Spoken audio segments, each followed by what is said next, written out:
Hey guys. So day 3, less bees today. That's great. I'm a big fan of less bees. So I'll go ahead and do the really quick version because it's getting redundant all over again. But I'm still Brian Stewart. I publish a magazine called Phantasm. We were working on the magazine with George. We started in February. He was still healthy. He got sick, obviously passed away. We got the magazine out, and it was just this huge outpouring of love from so many people that worked, with him. We got the magazine done. It's out, and for some reason that qualifies me to be on a trailer in the park in Evans City with these fine people. And there's a gorgeous Great Dane back here that's really catching my eye. So, anyway, all right. So we're going to start this panel. You just introduce yourselves, and we'll go down the line. Hello, I'm Deborah Gordon. And I know you probably don't recognize me from the movie, but I was the corral zombie, or the first corral zombie, but better AKA known as Ghoul of Your Dreams. And this is what a little makeup does, And I'm Michael Tomaso. I had the distinction of playing the football player zombie, Mailbox 22, in the scene shot on Sanibel Island. I'm Mark Tierno, and I was the featured zombie who was known as Beef Treats, who was chained to the wall with Dr. Logan. And thank you. And by the way, it's my Creepshow comic book that I dropped somewhere. So if anyone finds it, please either return to me or the front desk. Thank you. And speaking of, you were in Creepshow and Night Riders too, right? Yeah, I was in Creepshow and Night Riders. Yeah. Okay. Yeah.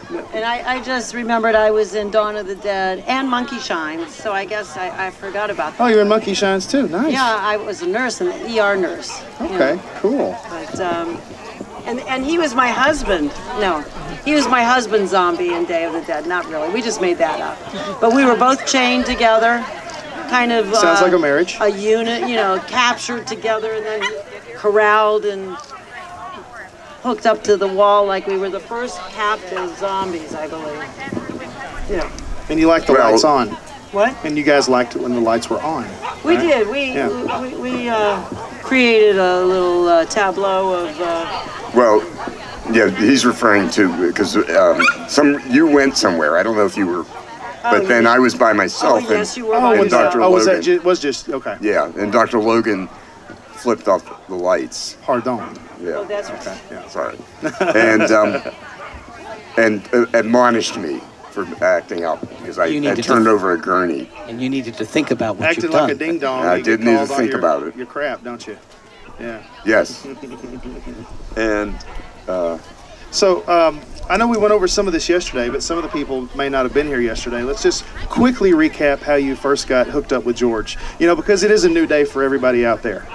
Well, I met Christine, George's wife, at the time in New York City. I had done some movies, one in particular called Effects that was involving John Harrison, who was the composer on Day of the Dead, and I think he worked at first AD on Day of the Dead. But he was producing and starring in a movie and cast me in it. It was called Effects. And so because I knew them, I had the introduction to George and Christine, and I was in New York, and there was really nothing for me at the time. They were doing a movie, and they wanted me to be the stand-in for, I can't remember what her name was in that. But anyway, so they remembered me, and then when they were doing Day of the Dead, I ran into John, or John called me and said that I could do this part in Day of the Dead. I could be a featured zombie. And I said, well, are there any lines? I'm an actress. I'm a dramatic actress. He said, no, but this will be a good gig for you. You'll go for I don't know if it was 10 days or something like that. They had a lot of, shooting time. And so I went out there and I became a zombie. And that's how I started working under George that time. But I had done Dawn of the Dead a couple years before that. And then after that, I did Monkey Shine. So that's how I met George, through John Harrison, who was very instrumental in the early days with and involved in those movies with George. He's a composer. He's a writer, producer, director of many many other movies since then. I think he did Creep Show too. He did Creep Show too. Yeah, and FX is one of those films a lot of people can discover now because it's just recently been put back out on home video. Yeah, they found an original 32 millimeter version, is that right? Yeah. And made a new copy, which I have. I have several copies for sale. If you'd like them, I'll sell them to you cheap, whatever I paid for them. If you guys haven't seen it, you really need to see this film because there's so many of the great people from movie. that Pittsburgh nucleus in there. Joe and Joe Pilato's Pilato in in a completely different role from what you're used to Yeah, seeing. that's when I met Joe. Yeah, Joe yeah. was in it, and I play 2 roles. It's a snuff film. Yeah. It's a movie about making a low-budget horror film. Yeah. And of course, I get killed. Tom Savini was in it, and he did the special effects. So you get the pattern of people working together in a small, in a small movie, moving on to other movies and being involved with that group. And that's just the legacy that George did with He gave so many people opportunities, and everybody worked together. We were all friends, and that's how we got a little hub of film activity in the Pittsburgh area. Yep, that's one of my stories. I was trying to remember what was the movie made before Night Riders, and the girl with the short dark hair. Anyway, I was supposed to be your stand-in. I ramble on. Go on. I'll think of it in a What minute. was right before Night Riders? What? Just trying to think what was right before Night Was it Riders. Creep Show? I was trying to put the Maybe it was Creep chronology Show. in my Snapping head. Yet? Night Riders. Or no, it was Creep Show. Creep Show was before Night. And Yeah. who was the girl that was Maud's daughter-in-law? The little Adrienne Barbeau. Adrienne Barbeau. Barbeau. I was hired Yeah. to be Adrienne Barbeau's stand-in because I had dark curly hair until I showed up, and I'm a lot taller than her, so that didn't work out. So they said, we'll have something else for you soon. That was it. Thank you. Mailbox.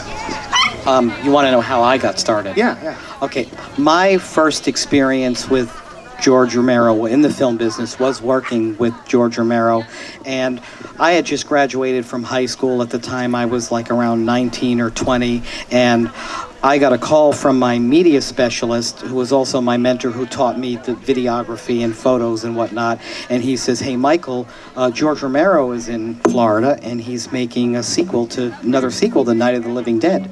I said, "Well, that couldn't be." I said, "He normally makes his films in Pittsburgh. Why would he come to Florida?"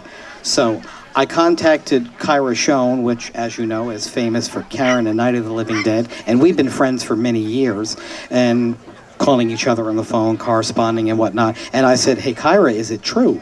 And she said, "Yes. George lives on Sanibel Island 6 months out of the year and 6 months in Pittsburgh, and he's down there, making Day of the Dead, shooting the Lee County scenes down there on the beach and downtown and whatnot." And she says, he's got his company down there called Sanibel Films. Here's the number. Give him a call and tell him you want to be a zombie in Day of the Dead. So I did. And George himself picked up the phone, and I told him who I was and how I got connected with it, and could I be a zombie in Day of the Dead. He says, "Sure." He says, "Okay, I will have my wife Christine call you back, and we'll go ahead and get that started." So I talked to Christine, and then she referred me to Gary Bratz, who was doing the casting down there in Lee County, and I became the football player zombie. So here I am. This was like the middle of December. I go down to Sanibel Island where all of the zombies were meeting and whatnot, and they took us out there at 6 o'clock in the morning. The sun's just starting to come up, and I was 20, but I looked like I was 15 or 16, and you had to be at least 18 to be an extra in the film. And I would see, women whispering, look at that little boy over there. He doesn't look old enough to be here." And so anyhow, the sun comes up. Christine's standing right next to Tom Savini, and Tom Savini looks at me with my grin on my face, and he says, "I'm going to start with you." So I came over, and he just put the base makeup on me. I wasn't not like Deborah and Mark were. That was, highly specialty stuff. But a lot of people are telling me now, fans and even people connected with the film, "Michael, after all is said and done, do you realize that you were probably one of the most recognizable zombies from Day of the Dead?" And, because you could, clearly my features were still intact. So anyhow, we're doing the scene. The only scene that I was in was when we come through the gate right before Miguel is attacked. And we shot the scene coming through the gate, which is actually the Lee County Mosquito Control Base down there. It belonged to Lee County, and they let us use it for this production. And we shot the scene with me coming through the gate, but then George yelled cut, and I was wearing my watch, which was a silver watch at the time, and George says, "Mailbox 22, come here." So I come over, and he says, "What you did was just great. But we're going to do it again, but I need you to take your watch off because it's in the shot." So the makeup people came over, they touched up the spot where the watch came off, and I had those long socks that were in style at the time, and because the uniform that they gave me had no pockets, so I had to stick the wallet or my watch in my sock, and he says, "Now we're going to shoot the scene again. What you did was great. I want you to do exactly the same way that you did." So we did it. We shot the scene. I came through the gate, and there's a shot of me coming up on the platform there where you see my hand come down by Miguel's face before that scene cuts, and that's what you see in the movie. And then before that, there was an interesting costuming thing. Because I was so short, the uniform that they gave me did not fit correctly. In order for it to fit correctly, they had to flip it around. That is why it says mailbox along the front instead of along the back.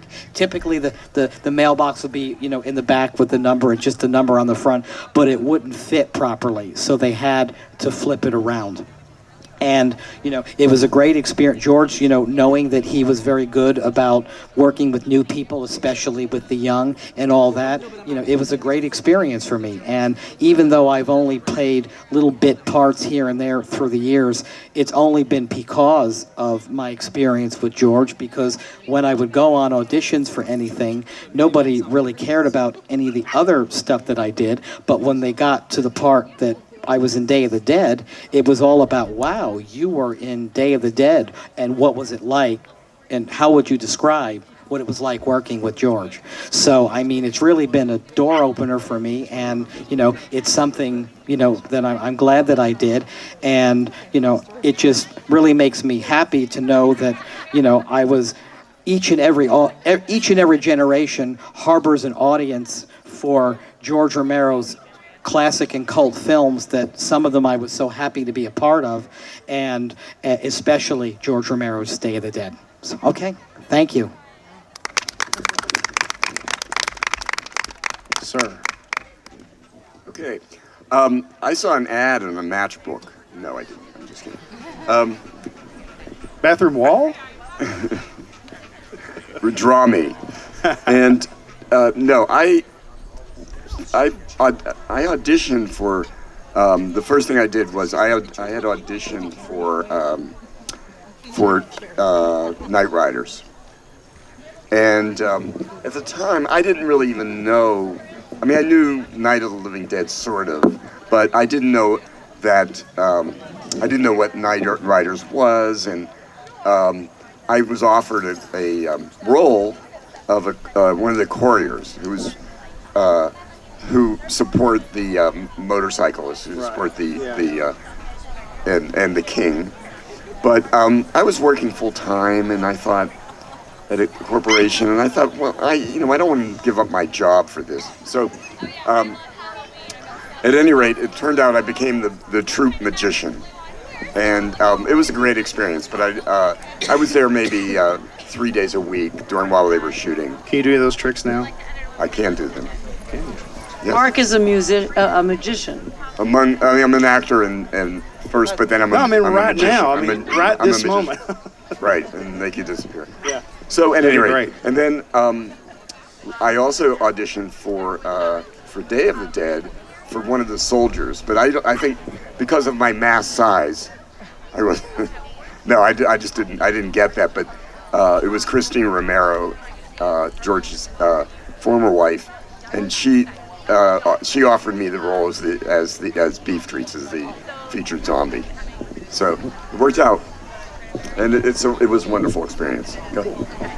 You were telling me a story earlier about a bit of a before and after. Yeah, I have a lot of stories about the makeup, and everybody looks at me and they go, how did you how can this be you? You know, at the time I was working as a model, and I knew some people from KDKA I had worked for, and they found out I was doing this, and they got all excited. They said, "Oh, we want to do a story on you as a zombie makeover." And this was in the day, you know, before they do makeovers, like they make over people now, they make them beautiful and everything. This was the opposite. This was like they wanted to take me and follow me in the process of the makeover. But really, they just wanted to get backstage. They wanted to get some information on this movie that was a closed set. So I think that was their ulterior motive, and they used me to do that. And It's a pretty smart ploy, though, on their yeah, part, I mean, to be fair. after the fact, I Yeah. figured it out, and I'm like, oh, okay. Well, they came to my house, and they photographed me with my husband, who's over there. And at the time, I had a 1-year-old baby, and you know, we were doing all that family stuff with babies. And then here's this beautiful model or whatever, they, you know, with my model pictures, and then they transform her into this. And then we went backstage, so to speak, into the set. They were allowed to tape in the dressing room. Mark was in some of those shots that KDKA did. Tom was supervising the makeup.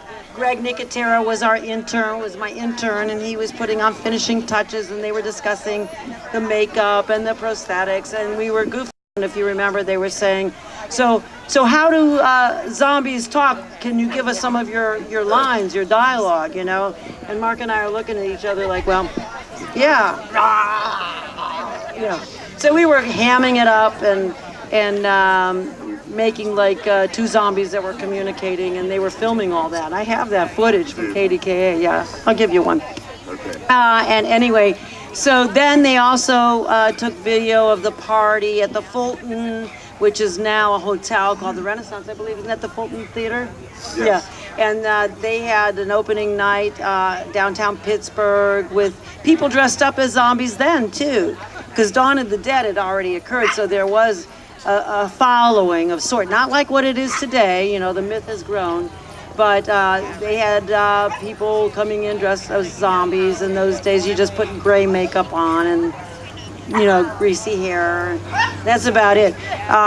So it was mostly scenes in the dressing room. So the makeup process, everybody says, how long did that take? I think, you know, it took several hours, like 2 or 3 hours the first few times. But, you know, they make those pieces, the prosthetic pieces, and they make copy, you know, and then they have to glue them on. So after a while, it's faster because they already have those pieces made up that go on your face to build the skull, so to speak, of your face. The thing that was the most time-consuming originally was the dentures. And so they made, like, if you go to the dental office and you have, you know, have to make a cast of your teeth, you know how awkward that is when they put that stuff in your mouth. The same way you do it at a dental office, that's the way Tom did the dentures. Those were, you know, made the zombies look very scary and very real. So, you know, it'd be a couple hours to put the makeup on every day. But then when the shoot was over, it's late at night and everybody cut, you know, they all leave, go do their thing. And we were stuck with makeup on. And so, you know, getting the makeup off was not so easy. It's not a question of using, you know, cold cream to get it off. It just wouldn't come off. It was very, very tough to get it off. So Halloween was one of the nights we were shooting, and we were done and ready to go home. And I thought, well, I'll just go home with my makeup on, you know, because it's Halloween. I'll do it when I get home. That way, you know, I could show it to my baby. You know, I think he was about a year old. So we're driving in the car, and I'm driving in the car, and it's in Pennsylvania on the turnpike. You know, they had the toll gates had people. You know, in those days they had real people. You give them the money, they give you the car. So I forgot I even had my makeup on, and I rolled down to give my money, and the toll keeper almost had a heart attack. You know, because I look so real. And then I get home, and we wake up the baby, you know, and hi, Justin. And he started crying. He was so, I couldn't calm him down. He was so scared. So I guess that wasn't such a good idea. And then I I had to take it off. I couldn't get it off, so I just went to bed. And the next day I went to, I didn't have as much time to have to put the makeup back on because it was still on. Yeah, it really had to get like Gobo or Jobo, that stuff that they use. None of it transferred onto the sheets I or don't anything? remember. You fall asleep on your back or whatever. I was so tired. But they had to use automobile stuff like Gobo or Jobo, something like that to get the stuff off. Yeah. It was like, and you had to spend a lot of money to get a facial. This is like having the first layer of your skin taken off. So Totally it's a chemical baby peel, right? skin underneath. Yeah. So that's my story about the makeup. The makeup was, time consuming, but nowadays I don't think they do special features on some of them, but I don't think they spend as much time on the makeup. But we had brown eyes. I had brown eyes. Nowadays, all the zombies have blue eyes, so I guess they've evolved. We had brown eyes. I had brown eyes. What are your colors? Green. Oh, he has green eyes. Whatever your eyes were. They didn't, alter the lenses. You wore lenses? No, we didn't wear lenses in those days. In the early days, no lenses. And you were 2 zombies in a day. About how long was your makeup for Beef Treats? It was about 2.5 hours. Okay. But I had to go originally, like a month before I went to, people who were into special effects, I went to Tom Savini's studio, and he had to take a mold of my face. Yeah. And that was from that, was that at his house? Was that when he had it like in the It is. Yeah. And from that he made latex masks that were perfect fit, and he did my teeth the same way. But and they were lovely teeth. He should have been a dentist. That's right. But I think he left it in too long, and I could not. I thought he was going to pull my teeth out, trying to get this thing out. He said, just take it out. It wouldn't come out. But from that, he made these ugly teeth, these ugly, rotten teeth. And then when on set, it took about 2.5 hours or so. Okay. Yeah. Yeah, Tom was very... And there was 3 people working on me. Yeah. Tom was very particular that everything had to be, done, I guess, the right way. I did this other movie with him, 2 other movies with him where he did special effects on my body. I had to have body cast. I did this blood-sucking pharaohs in Pittsburgh, and I get, killed with a chainsaw, and then they have me in an autopsy room, so they had to do a whole body cast. And let me tell you, it's not very comfortable because it's very hot. He did my leg in effects, and I get a slash. So I was sitting there in his basement. He has this place where he casts you, and you're lying there for hours while they cast you. And I'm like, finally, Tom, can I get out? I said, why don't you just get a dummy leg? Why do I have to do this? He said, because then it would be a dummy leg. So everything had to be the real leg, like a real cast of the arm, the real body. He didn't do anything that wasn't real. There were no shortcuts. Half-ass would not work. I'm sure that they don't make actors do that anymore. Brian, you were saying something about 2 zombies. I was only 1 zombie. I thought you were. For some reason, I thought you were 2 different zombies. No. Well, then I was one zombie. Yeah. Okay, I thought you were 2. No, I wasn't Bob or anything. No. I know that. I thought that you had actually done some scenes, and then they brought you up and actually had you do Beef Treats as well. No, yeah. No. It's all right. No.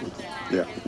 I don't know what the hell I'm doing up here, guys. I was a zombie in Dawn of the Dead, but not that kind of zombie. Not as detailed. We got any questions out there, guys? Surely somebody has something to ask. Really?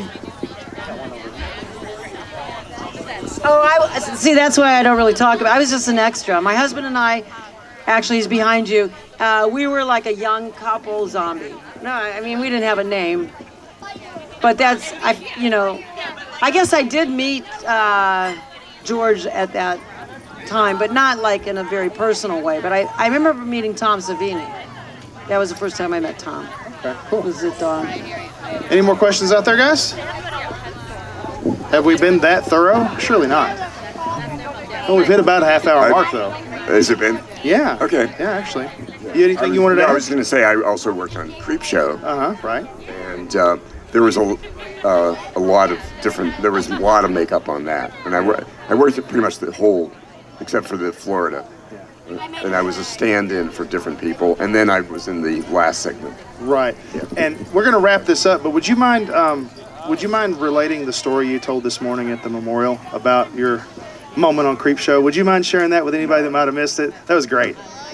Well, on Creepshow, I was in the last segment, which is called "They're Creeping Up on You," which had roaches, and they had two roach wranglers who were two entomologists from the Museum of Natural History in New York City, and they collected roaches from around the world, and some of them were quite big. They weren't like the American roaches. They were the roaches that were in caves, and they were this big, and I think they started with 10,000 roaches, but it wasn't very long, and that doubled and then tripled, and etc. And the roaches had their own trailer, as a matter of fact, on the set. And but I was going to be in the last segment as Carl Reynolds, and it was starring E.G. Marshall, and he is holed up in his.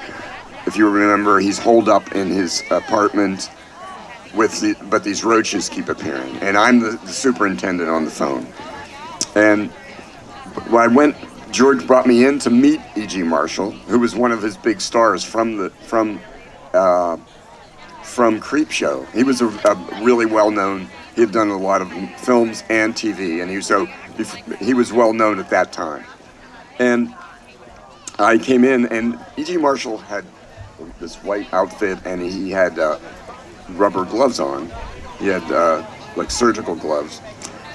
And George introduced us and said that this is E.G. Marshall, this is Mark Tierno, and I stuck out my hand to shake his, and E.G. Marshall said, "Oh, I'm sterile," and he pulled back his hands, and I said, "Oh, perhaps you can adopt." And I just said it. If I had thought about it, I'm sure I wouldn't have said it, because here I was with a star, and I looked over and George's mouth just dropped, but that's what happened. But do you think he did that in preparation for the role, or was he really like that in real life? No, I think he did it in preparation. I don't know, actually. I'm not sure. Maybe Mr. Pratt was very, maybe he was just a method actor. He might have been. Well, you might not have liked George or something like that. You might have just grossed him out. His character maybe you was were just like that. That's why I disgusting was to him. wondering whether he did I could have been. He was like that in real probably life. Had dirty hands. But he was wearing gloves. Yeah. He may have been trying to even be funny. I don't Yeah, know. it's possible. But I, of course, one-upped him. He didn't laugh. No, he did not laugh. That's a good question. That was bringing it. It's pretty damn funny. Well, guys, thanks so much for coming out to all the panels this weekend. Thank you. I really appreciate it. Thank you, guys. Thank you for coming. Thanks for coming to the show this weekend. Thanks for making us all feel so welcome. This is the first one I've gotten to be a part of, and it's been great. So thanks so much, and thanks for keeping George's memory alive. Again, if anyone sees anybody with a Creepshow comic book that I dropped, For God's sake, Thank you. give him back his Creepshow. comic book. Thanks, guys. Thank you, Brent. Thank you.